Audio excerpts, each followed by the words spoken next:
Project है जिसको लेकर चर्चाएं चलती रहती नहीं हैं। शर्मा जी, मैं भी कुछ कहना चाहूंगा। जी। आपने मोदी जी से संबंधित विषयों पे चर्चा की, बहुत अच्छा लगा। हमारे गाजियाबाद को मेरा गाजियाबाद कहने वाले सांसद आदरणीय जनरल वीके सिंह जी। पूर्व सेनापति रहे हैं, सारे देश को उन पर गर्व है। एक शालीन, स्वच्छ, अच्छे ऐसे मार्गदर्शक नेता जिन्होंने गाजियाबाद के लिए मूलभूत चीजों के लिए चिंता की है। कैसे गाजियाबाद में पेयजल का स्तर सुधरे, कैसे आरओबी, बहुत बड़ी समस्या थी गाजियाबाद की, बिल्कुल। आरओबी का निर्माण हुआ है। ऐसे अनेकों कार्य। आपको शायद जानकारी नहीं है कि गाजियाबाद के अंदर खेल के लिए बहुत बड़ा स्टेडियम बनने जा रहा है। यहां भी जब अंतर्राष्ट्रीय स्तर के मैच हुआ करेंगे, यहां के युवाओं को भी गर्व होगा। 6 लाइन सड़कें बनी हैं, मेट्रो का विस्तार हुआ है, अनेकों तरीके से। दिल्ली से देहरादून का सफर वाया गाजियाबाद बहुत स्मूथ हो गया कैसा है। चमकता हुआ स्मूथ हुआ है।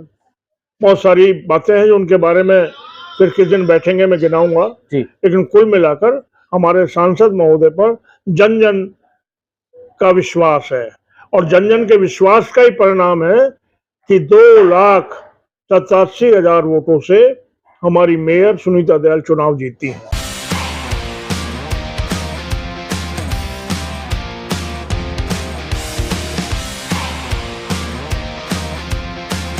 नमस्कार, मैं हूं अजय शर्मा और आप देख रहे हैं दृष्टि सागर। आज हम बात करने जा रहे हैं मोदी सरकार के 9 साल पूरे होने पर। 30 मई को 9 साल पूरे हो जाएंगे।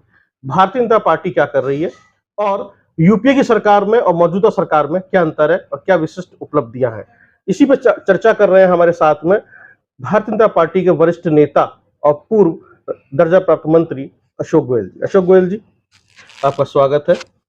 कैसे देखते हैं आप इन विशिष्ट उपलब्धियों को? देखिए, एक समय था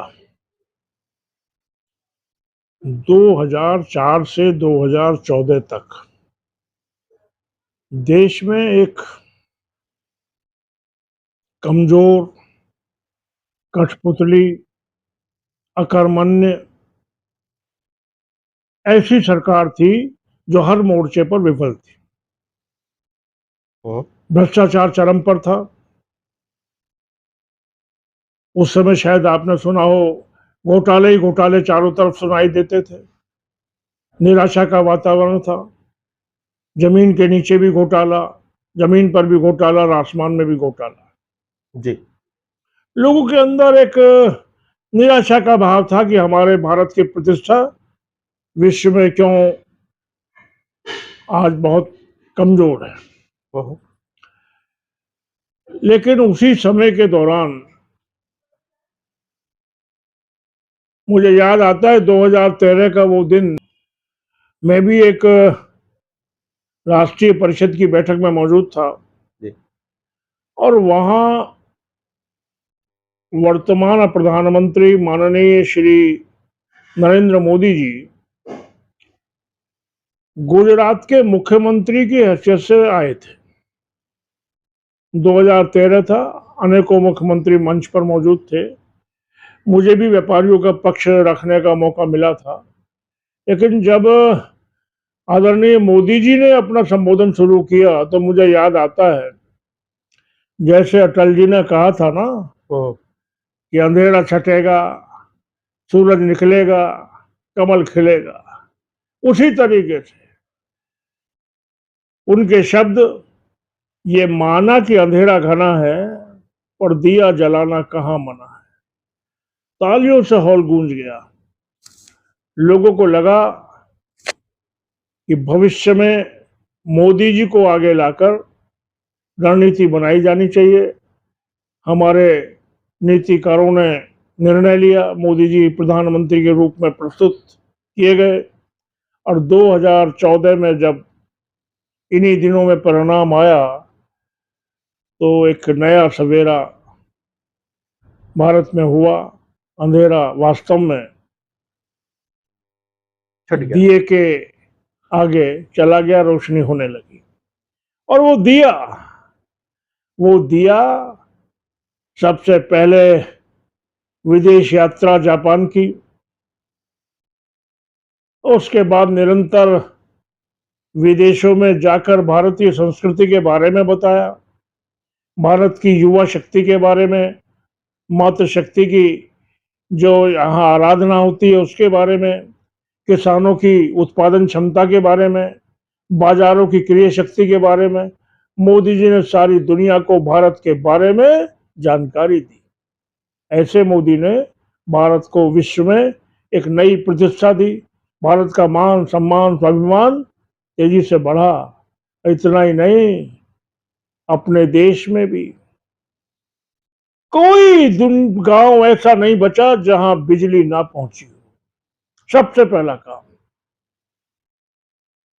आम आदमी की सहूलियत के लिए, गरीब के लिए जन कल्याणकारी क्या हो सकता है, फैसले पे फैसले लिए जाने लगे। तो फिर वही मैं कहूंगा कि एक तरफ वो अकर्मण्य सरकार थी जो 10 जनपद के आगे कठपुतली थी, और एक तरफ मोदी जी की सरकार जिसने जनहित में सैकड़ों की फैसलों की झड़ी लगा दी। अरे, लोगों को जोड़ा बैंक खाते से, सीधे बैंकों से जोड़ने का काम किया, और वो खाते आज 48.99 करोड़ तक पहुंच चुके हैं। एक बड़ा काम। इसी तरीके से क्या जरूरत है स्वच्छता की, शौचालय की, क्या जरूरत है मीठे और ठंडे और अच्छे पानी की। कैसे हमारी माता बहनें जो दूर से पानी जाकर लाती थी उनका समय भी बचे और उनको अच्छा पानी मिले। हर घर नल, हर घर जल। जल शक्ति देखिए, जो है एक बहुत बड़ा कार्य। अरे ऐसे एक नहीं दो नहीं, उज्ज्वला गैस का चाहे मामला हो, चाहे गरीबों के सस्ते आवास का मसला हो, फिर तो एक नई क्रांति भारत में आई। और उसका नतीजा ये हुआ कि देश के लोग आज देश के प्रति आशान्वित होने लगे कि हमारा देश एक जो है विश्व में स्वाभिमानी देश है। जी। अभी आपने बहुत सारी खूबियां गिनाई हैं, चाहे आयुष्मान भारत की बात करें, या भारत स्वच्छ अभियान की बात करें, या जल शक्ति मिशन की बात करें, उज्ज्वला गैस का भी आपने जिक्र किया, प्रधानमंत्री आवास योजना का भी जिक्र किया, आपने करप्शन का भी जिक्र किया। ये जो चीजें हैं, इसके अलावा आपने जापान की यात्रा का जिक्र किया। सबसे पहले जापान ही गए थे देश के प्रधानमंत्री हमारे। तो जापान के साथ रिश्तों पर कोई आप कुछ याद हो आपको शेयर करना? देश के प्रधानमंत्री जहां गए वहां उनके राष्ट्राध्यक्ष के साथ उनके रिश्ते असामान्य रूप से एक ऐसे हो गए जैसे घनिष्ठतम मित्र के।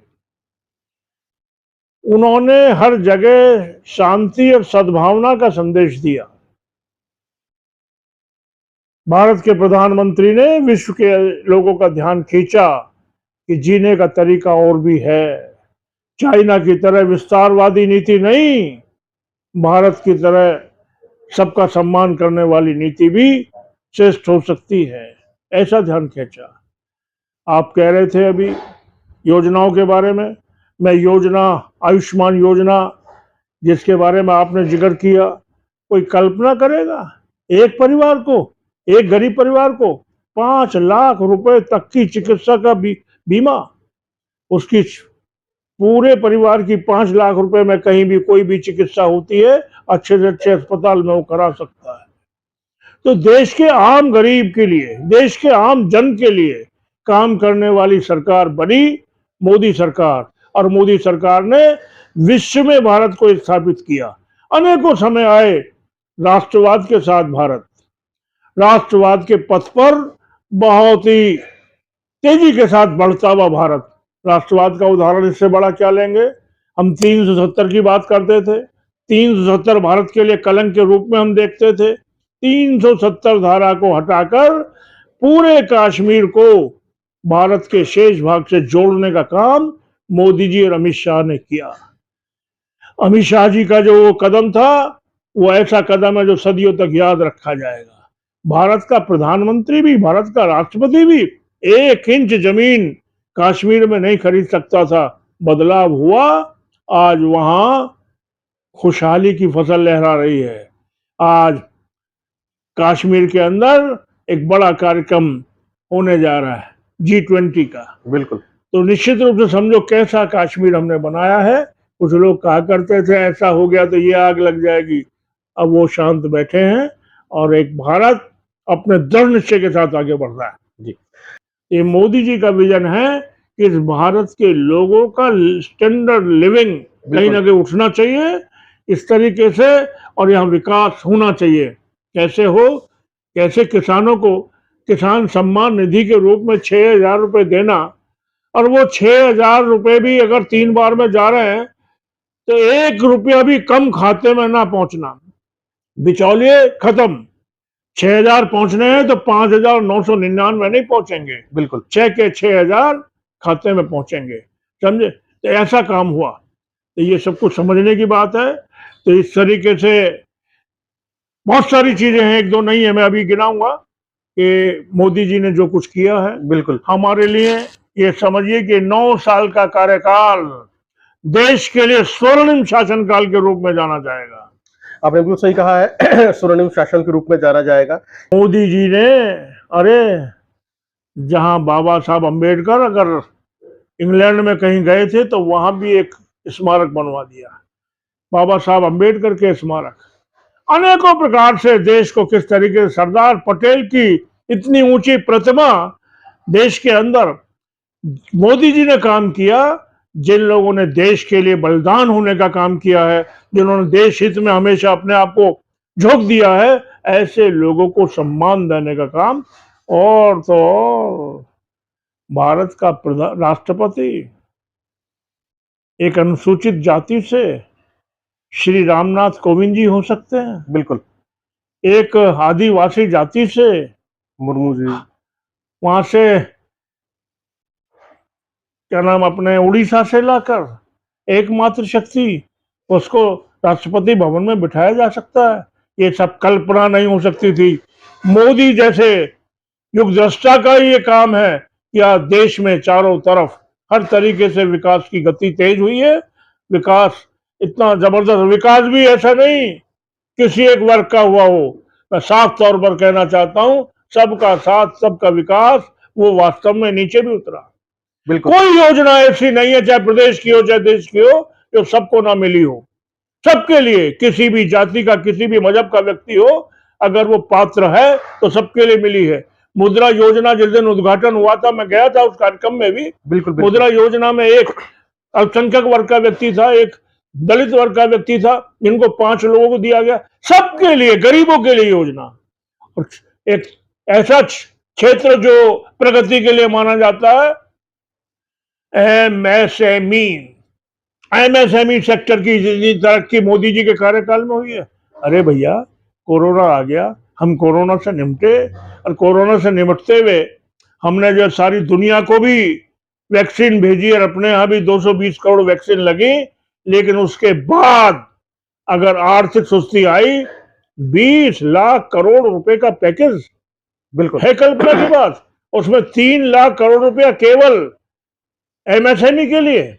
इतना ही नहीं, कैसे निर्यात बढ़े, कैसे स्वदेशी उत्पादन बढ़े, कैसे जो है डिजिटल लेन देन बढ़े, कैसे राजस्व बढ़े, कैसे काले धन पर अंकुश लगे, सभी बात के लिए चिंता हुई है। एक ऐसे कार्यकाल को बताते हुए हमें गर्व है। जी। चलते चलते आखिरी सवाल आज के शो के लिए, अशोक जी, अब 2024 के लिए क्या तैयारी है, कैसे देखते हैं, क्या पार्टी करने जा रही होगी, कुछ आइडिया है? 2014 हमारे लिए एक मील का पत्थर बदलाव के लिए। उसके बाद मोदी जी के कार्यकाल में जो खुशहाली आई, जिस तरीके से जनता को एक राहत मिली, बहुत सारे निर्णय हुए जिन्हें मैं नहीं बता पाया हूं। अगले एपिसोड में फिर बात करेंगे आपसे इस बारे में। बहुत सारे ऐसे निर्णय हैं समझे, लेकिन उसी के ठीक बाद 2019 में हम 336 संभवतः जहां तक मुझे याद है सीट लेकर आए हैं जी। एनडीए। ठीक उसी तरह मेरा ये मानना है कि अब हम मिशन 400 की ओर बढ़ रहे हैं। मिशन 400 किस लिए? कि आज भारत का जन जन, हर युवा, हर मातृशक्ति ये महसूस कर रही है कि मोदी है तो मुमकिन है, ये देश आगे बढ़ेगा, हम आगे बढ़ेंगे।